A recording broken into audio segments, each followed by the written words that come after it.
Now, Senate Majority Leader Professor Kithure Kindiki is cautioning the Code Coalition that Jubilee will only engage in dialogue with them if the opposition coalition's approach is different from what he called threats and intimidation from the Code leaders. In an exclusive interview with KTN'S Aaron Ochieng, Professor Kindiki termed utterances by a number of Code leaders at the funeral of Code leader Raila's son yesterday as uncalled for and said their coalition will not heed to ultimatums from Code. Here is part of that interview.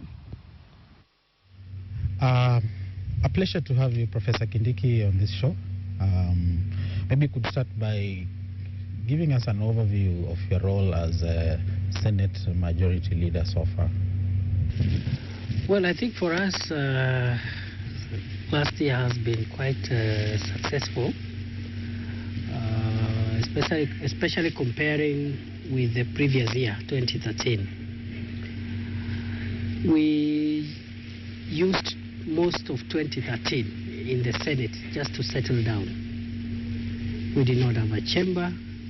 We did not have offices for senators. We had nothing because I think by the time Kenyans went into elections, there are many things which were not in place.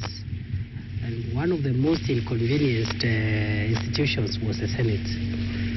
But I'm very happy that through 2013 and a bit of 2014, we were able to deal with the structural, institutional, and administrative issues that have enabled the Senate in 2014 to have a permanent home and to have, a structured way of dealing with legislation. Now, speaking of the way forward in the country, we've seen lately both the opposition and government welcoming dialogue on issues to do with wage bill, issues to do with security laws, and all that pertains the running of this country. On your side, as a member of the Jubilee, are you on the same page that we need dialogue for the way forward? We owe Kenyans the truth. And the truth is, we are not, Jubilee is not opposed to dialogue. The head of state is Uhuru Kenyatta.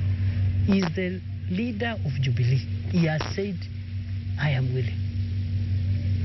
We had a PG. What we said in that PG is that the only thing we asked is that if we are going to have a national conversation, it must be channeled through existing institutions.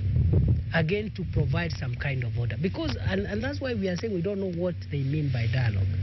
Because you see, you cannot say we are going to have dialogue by having political rallies. And then you go to Uhuru Park, you go to Tononoka. How can the price of maize flour come down by holding a public rally in Tononoka?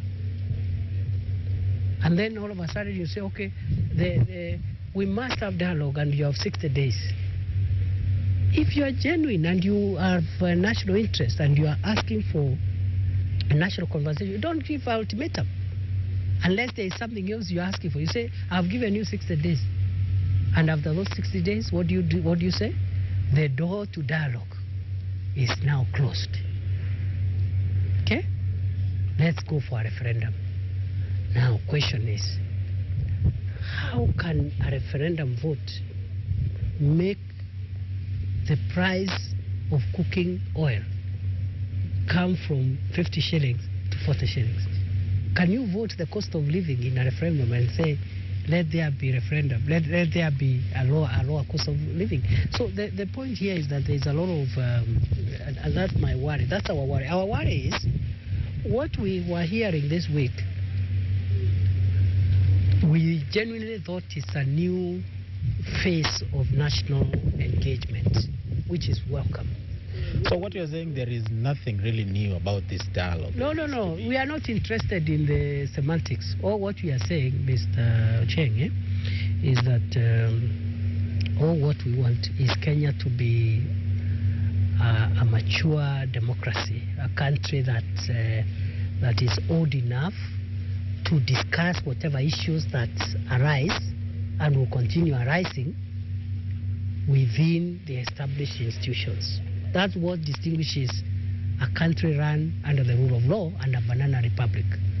I am also saying, or we are also saying as Jubilee, that for national conversations to have impact, they must be done in good faith, not through threats, ultimatums, and pure propaganda.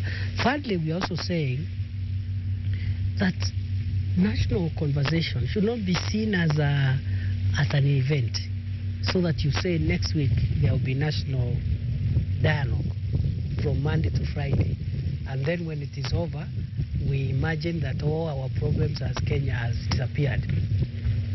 Our argument is that national conversation should be a culture, inbuilt culture in our democracy, because we'll continue having challenges. Today is the security issue. Tomorrow is going to be agriculture. The other day is going to be something else. And all countries in the world, even those that have been independent for 300 years, have a culture of engagement. Today